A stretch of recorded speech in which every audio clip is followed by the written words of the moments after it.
Продолжува хаосот во третата лига Исток. По последното коло од вкупно 4 закажани средби се одиграа само 2. Рудар беше посилен од Слога со 2:1 во Пробиштип, а Осогово во Кочани славеше на Делчевска Брегалница со идентичен резултат од 2:1. Средбата помеѓу директните конкуренти на Осогово, Овчеполи и Кежовица не се одигра, а онаа помеѓу Малеш и Работник се одложи.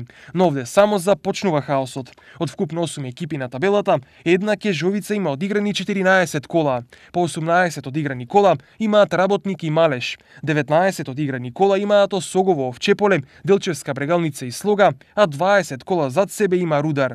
Според тоа, ниту распоредот на екипите на табелата не е веродостоен, иако правилата наложуваат на крајот од сезоната да има најмалку 70% одиграни надпревари, кои математички би можеле да ги одиграат 5 екипи, без останатите 3 воопшто да излезат на терен. Но третолигашки хаос нема само на истокот. Во југоисточното првенство, на пример, од 6 екипи само 2 имаат ист број на одиграни надпревари, а најорганизирана е третата лига Север, каде од 14 екипи сите ги одиграле сите закажани средби.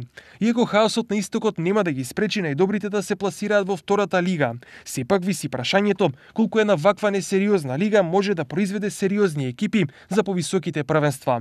Како еден третолигаш од истокот, каде средби се откажуваат и заради налутени играчи, би му се спротивставил на второлигаш со професионална екипа и сериозен буџет и стручен штаб.